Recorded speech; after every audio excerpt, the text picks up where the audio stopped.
नमस्कार, आप देख रहे हैं इंडिया वॉइस। मैं हूं आपके साथ अमन त्रिपाठी। खबरों के सिलसिले में वक्त है एक बड़ी खबर का। खबर गाजीपुर से सामने। मुख्तार अंसारी पर गैंगस्टर मामले में आज सुनवाई होनी है। इस वक्त की ये बड़ी खबर आपको बता रहे हैं, मुख्तार अंसारी पर गैंगस्टर मामले में आज सुनवाई होनी है। एमपी एमएलए कोर्ट में गैंगस्टर मामले की सुनवाई होगी। वहीं हत्या और हत्या के प्रयास मामले में यह सुनवाई आज होनी है। वहीं दोनों ही मामलों में 2010 में गैंग चार्ट बनाया गया था, जिसमें गैंगस्टर एक्ट के तहत मुख्तार पर मुकदमा दर्ज किया गया था।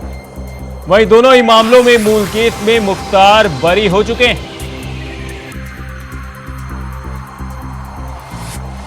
इस वक्त की ये बड़ी खबर आपको बता दें, मुख्तार अंसारी पर गैंगस्टर मामले में आज सुनवाई होनी है। एमपी एमएलए कोर्ट में गैंगस्टर मामले की यह सुनवाई होगी। वहीं हत्या और हत्या के प्रयास के मामले में यह सुनवाई होनी है। वहीं दोनों ही मामलों में 2010 में गैंग चार्ट बनाया गया था और गैंगस्टर एक्ट के तहत मुख्तार पर मुकदमा दर्ज किया गया था। वहीं दोनों ही मामलों में मूल केस में मुख्तार बरी हो चुके हैं।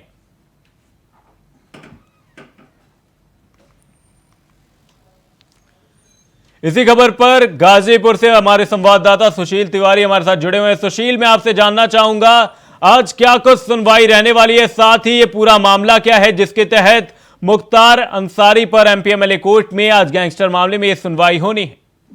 अमन जी, अगर हम आपसे बात करें तो जब भी माफिया डॉन मुख्तार अंसारी पर जो भी कार्रवाइयां होती हैं या फिर जब भी उसकी यहाँ पर पेशी भी होगी, बांदा जेल की वीडियो कॉन्फ्रेंसिंग के जरिए डॉन जुड़ने वाला है। और अमन जी, अगर हम आपसे बताएं तो 22 अगस्त को वो तिथि मुकर्रर की गई थी, लेकिन लगातार यहाँ से अगर हम कहें तो एमपी एमएलए कोर्ट के जो मुख्य जज थे उनके यहाँ से चले जाने के बाद अरविंद मिश्रा इसे फैसले को सुनाने वाले हैं, क्योंकि इससे पहले दुर्गेश पांडे इसे देख रहे थे तो थोड़ी सी दिक्कतें जरूर पेश आ रही हैं, लेकिन माननीय न्यायालय का जो निर्णय था। और उसके बाद कहें तो अगर हम 22 अगस्त की बात करें तो उस दिन भी हम लोग खड़े थे, काफी गामागामी का माहौल था, ये था कि नहीं आज मुख्तार पे फैसला आएगा। लेकिन जो शासकीय अधिवक्ता है नीरज श्रीवास्तव, वो कोर्ट जाते हैं और वहां पर उन्होंने कहा कि जो भी गवाह थे उनके बयानों की पत्रावली को शामिल करने के लिए उन्होंने माननीय न्यायालय के सामने प्रार्थना पत्र दिया। तो आज शायद इस पे सुनवाई है, फैसला भी आ सकता है, जो सूत्रों के हवाले से जानकारी मिली है। लेकिन अगर हम कहें तो ये 2009 का मामला था और लगातार मुख्तार अंसारी पर जब सबुआ में जो सबुआ गांव है वहां पर कपिलदेव सिंह की हत्या गोली मारकर कर दी जाती है, उसमें मुख्तार अंसारी का नाम आता है और उसमें मुख्तार अंसारी वहां पर दोषी भी पाए जाते हैं। अतः लगातार कार्रवाइयां हुई हैं और आज शायद अगर सुनवाई की भी बात हो रही है, हमने अभी अधिवक्ताओं से बात की, जो मुख्तार अंसारी के वकील हैं लियाकत अली से भी हमारी बात हुई, लेकिन हो सकता है आज फैसला भी आ जाए। अमन जी। जी सुशील, जिस तरीके से मामले में सुनवाई लगातार लंबित होती रही, वहीं दोनों ही मामलों में मूल केस में मुख्तार बरी हो चुके हैं, लेकिन यह सुनवाई हो क्यों नहीं रही है? इसमें प्रशासन किस तरीके से विफल होता हुआ नजर आ रहा है? अमन जी, बात करें तो प्रशासन की यहाँ पर हम कोई गलती दे नहीं सकते। जब भी मुख्तार के फैसले होते हैं तो सुबह से ही चौकसी बढ़ती जाती है। यहाँ पर डीएम जो गाजीपुर के हारिका खौरी या फिर एसपी ओमवीर सिंह है, लगातार यहाँ पे प्रशासन सुबह से ही जमे रहते हैं। बादा के वीडियो कॉन्फ्रेंसिंग के जरिए डॉन जुड़ने वाला है, लेकिन फैसला आ सकता है अगर जो हमें खबरें मिली है, क्योंकि हम बात करें तो 2009 में करंडा क्षेत्र के कपिलदेव सिंह की जब हत्या होती है तो 2009 में ही मोहम्मदाबाद थाना क्षेत्र के मीर हसन ने मुख्तार अंसारी के खिलाफ हत्या का जो मामला है उसे दर्ज करवाते हैं और 2010 में जो गैंग चार्ट बनता है उसमें माफिया डॉन मुख्तार अंसारी का नाम आता है। और गैंगस्टर मामले में इससे पहले भी डॉन अगर हम कहें तो सलाखों के पीछे है और उम्र कैद की सजा काट रहा है। काफी बड़ा मामला है। गाजीपुर जिले में हम बात करें तो पूर्वांचल में अगर हम बात करें तो मुख्तार अंसारी पर लगातार कार्रवाइयां हुई हैं। लगभग 55 से ज्यादा मामले लंबित हैं गाजीपुर जिले में।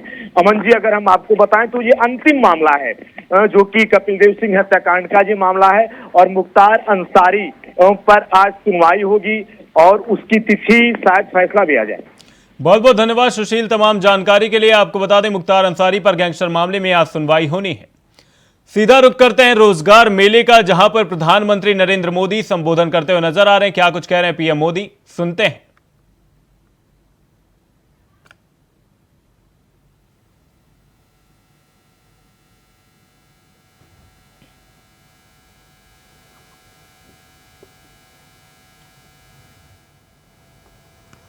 नमस्कार।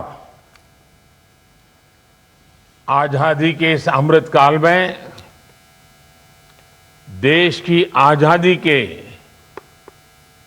और देश के कोटि कोटि जनों के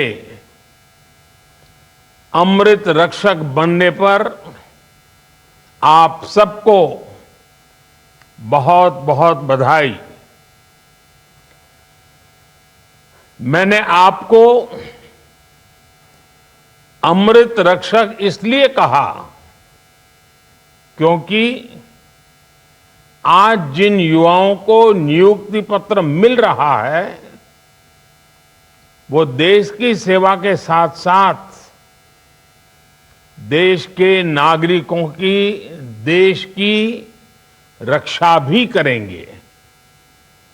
इसलिए एक तरह से आप इस अमृत काल के जन और अमृत रक्षक भी हैं। मेरे परिवारजनों, इस बार रोजगार मेला का ये आयोजन एक ऐसे माहौल में हो रहा है जब देश गर्व और आत्मविश्वास से भरा हुआ है। हमारा चंद्रयान और उसका रोवर प्रज्ञान लगातार चंद्रमा से ऐतिहासिक तस्वीरें भेज रहा है। गर्व से भरे इस क्षण और ऐसे समय में आप अपने जीवन की सबसे महत्वपूर्ण यात्रा शुरू करने जा रहे हैं। मैं सभी सफल अभ्यर्थियों और उनके परिवारजनों को अनेक अनेक शुभकामनाएं देता हूं। साथियों, सेना में आकर सुरक्षा बलों के साथ जुड़कर पुलिस सेवा में आकर हर युवा उसका सपना होता है कि वो देश की रक्षा का प्रहरी बने। और इसलिए आप पर बहुत बड़ा दायित्व होता है। इसलिए आपकी जरूरतों के प्रति भी हमारी सरकार बहुत गंभीर रही है। बीते कुछ वर्षों में अर्धसैनिक बलों की भर्ती प्रक्रिया में हमने कई बड़े बदलाव किए हैं। आवेदन से लेकर चयन तक की प्रक्रिया में तेजी लाई गई है। अर्धसैनिक बलों में भर्ती के लिए होने वाली परीक्षा अब 13 स्थानीय भाषाओं में भी कराई जा रही है। पहली ऐसी परीक्षा में सिर्फ हिंदी या अंग्रेजी चुनने का ही विकल्प होता था। अब मातृभाषा का मान बढ़ा है। इस बदलाव से लाखों युवाओं के लिए रोजगार पाने के रास्ते खुल गए हैं।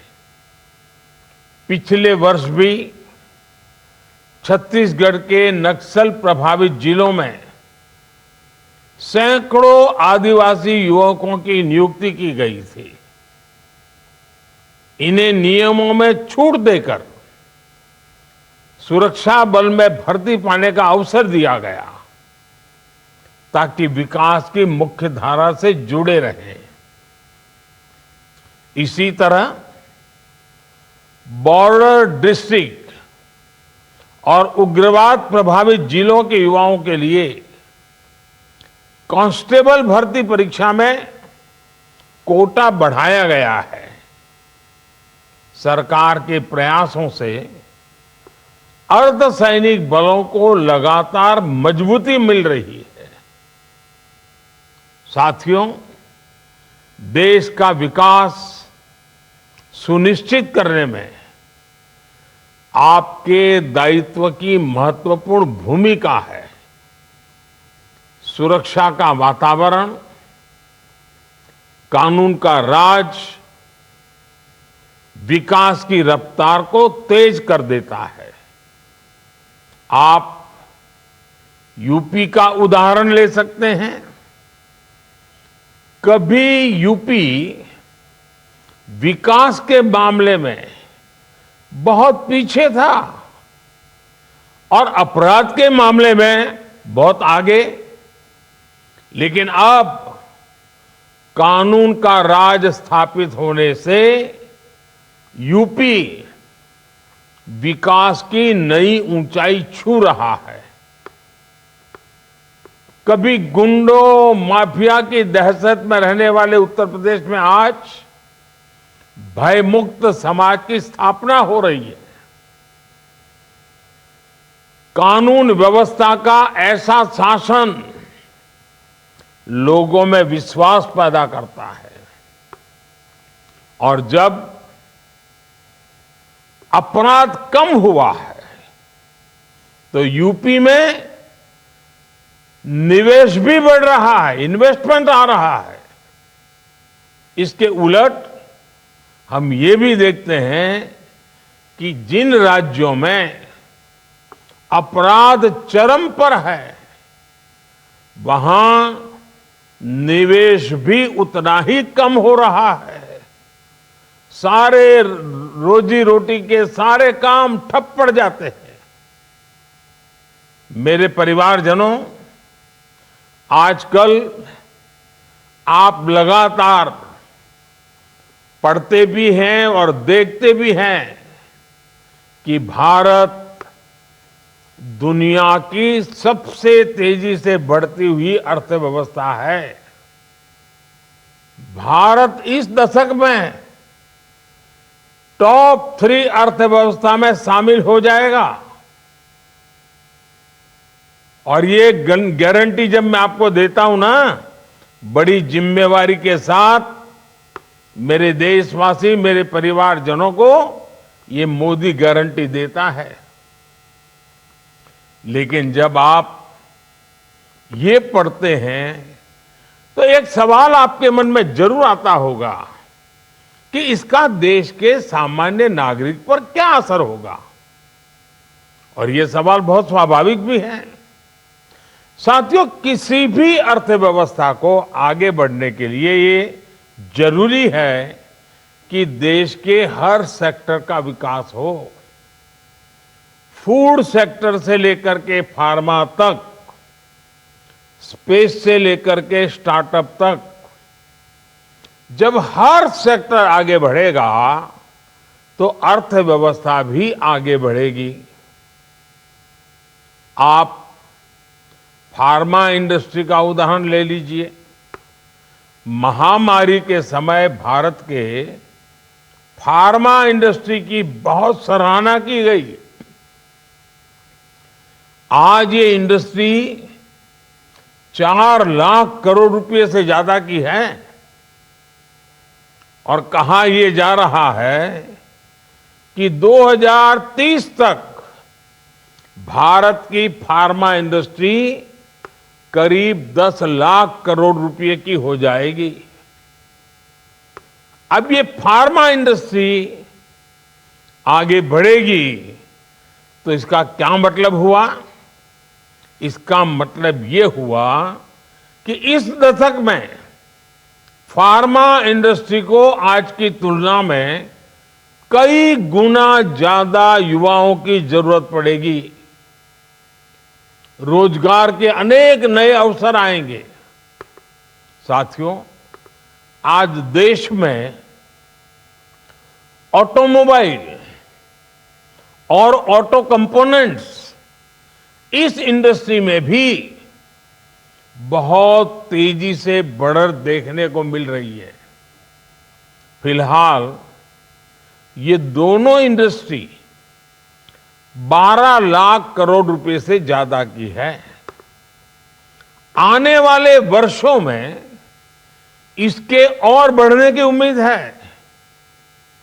इस ग्रोथ को संभालने के लिए ऑटोमोबाइल इंडस्ट्री को भी बहुत सारे संख्या में नए युवकों की जरूरत होगी, नए लोगों की जरूरत पड़ेगी, रोजगार के अनगिनत अवसर बनेंगे।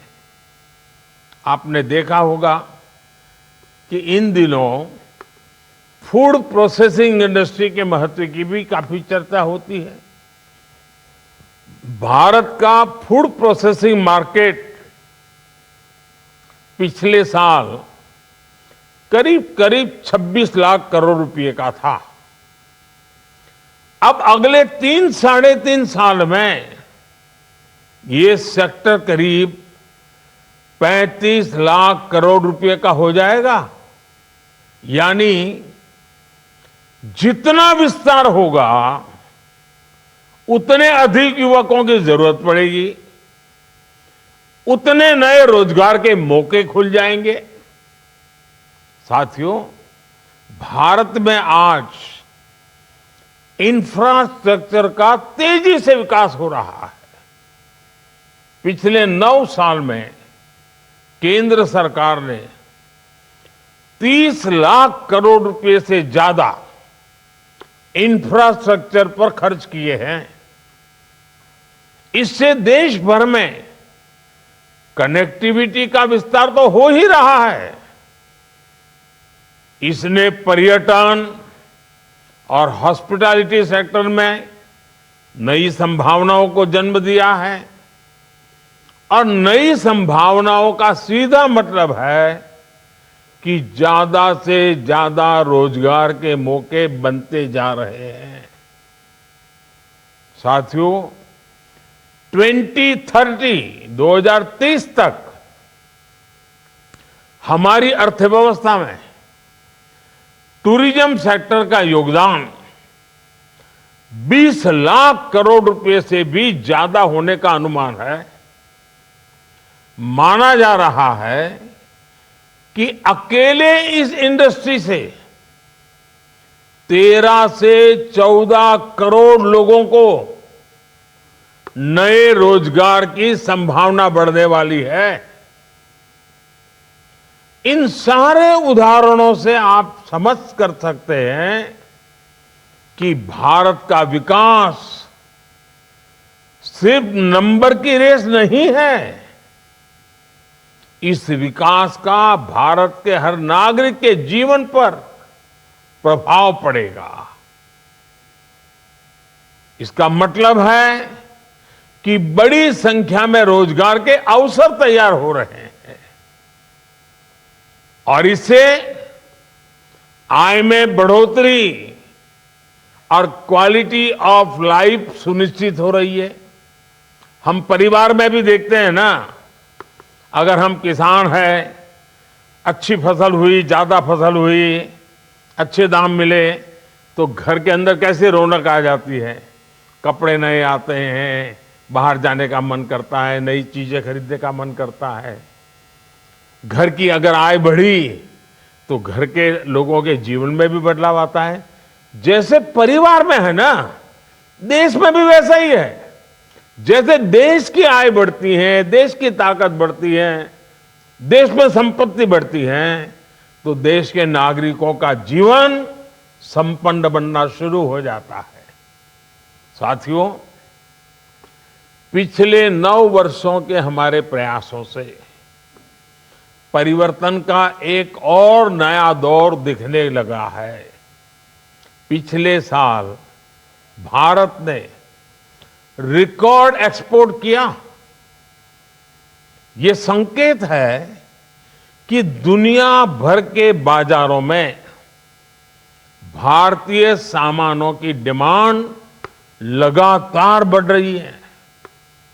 इसका मतलब है कि हमारा प्रोडक्शन भी बढ़ा है और प्रोडक्शन के लिए जो नए नौजवान लगे उसके कारण रोजगार भी बढ़ा है और स्वाभाविक है इसके कारण परिवार की आय भी बढ़ रही है। आज भारत दुनिया का दूसरा सबसे बड़ा मोबाइल फोन निर्माता देश है। देश में मोबाइल फोन की डिमांड भी लगातार बढ़ रही है। सरकार के प्रयासों ने मोबाइल मैन्युफैक्चरिंग को भी कई गुना बढ़ा दिया है। अब देश मोबाइल से आगे बढ़कर दूसरे इलेक्ट्रॉनिक गैजेट्स पर भी फोकस कर रहा है।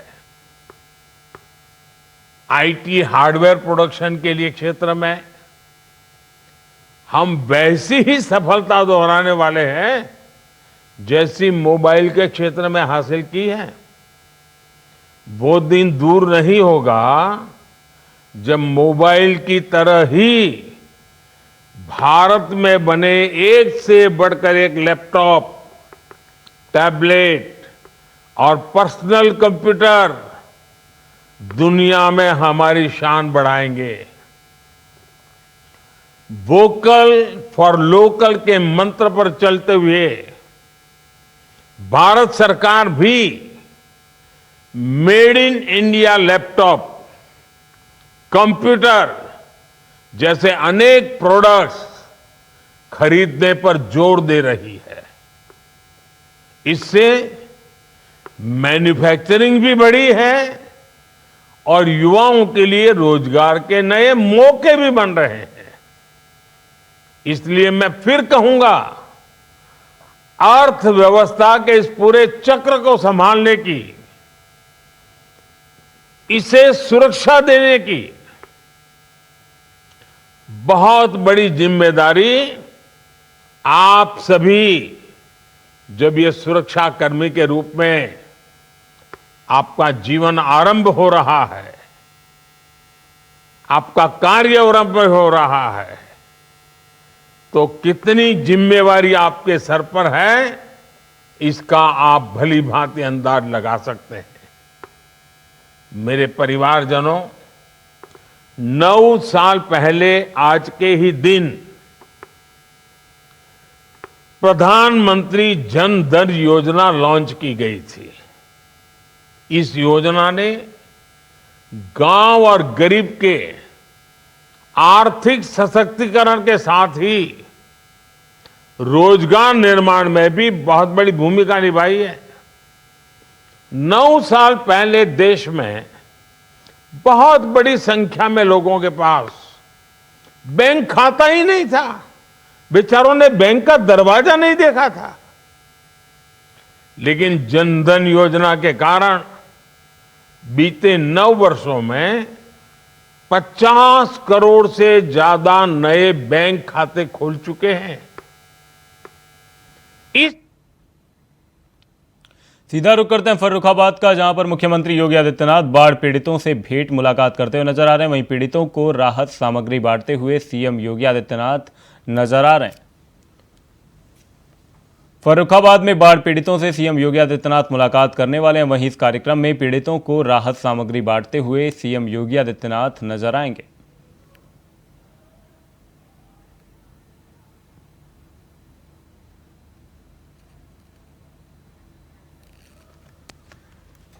फर्रुखाबाद में सीएम योगी आदित्यनाथ बाढ़ पीड़ितों से मुलाकात करने वाले हैं, साथ ही पीड़ितों को राहत सामग्री बांटने वाले हैं। 3 जिलों का सीएम योगी आदित्यनाथ का यह दौरा रहने वाला है।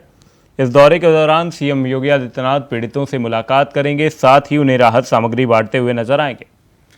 फिलहाल सीएम योगी आदित्यनाथ फर्रुखाबाद पहुंचे हुए हैं, जहां पर सीएम योगी आदित्यनाथ संबोधन करते हुए नजर आ रहे हैं। फर्रुखाबाद में सीएम योगी आदित्यनाथ का यह दौरा रहने वाला है। 3 जिलों के दौरे पर सीएम योगी आदित्यनाथ हैं, जहां पर बाढ़ प्रभावित इलाकों का सीएम योगी द्वारा दौरा किया जाएगा। साथ ही पीड़ितों को राहत सामग्री बांटते हुए सीएम योगी आदित्यनाथ नजर आएंगे।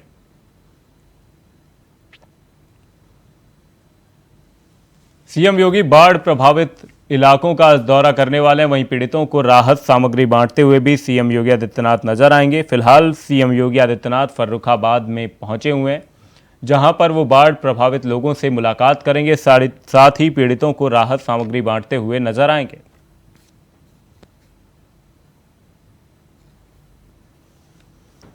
आपको बता दें, सीएम योगी यहां राहत सामग्री का वितरण करेंगे। वहीं योगी के कार्यक्रम को लेते हुए प्रशासन ने भी अपनी तैयारियां तेज कर दी हैं। वहीं अधिकारियों ने हेलीपैड निर्माण से लेकर सीएम की सुरक्षा की जानकारी ली है। सुरक्षा व्यवस्था चाक चौबंद है। साथ ही आपको बता दें, सीएम योगी पीड़ितों को राहत सामग्री बांटते हुए नजर आएंगे।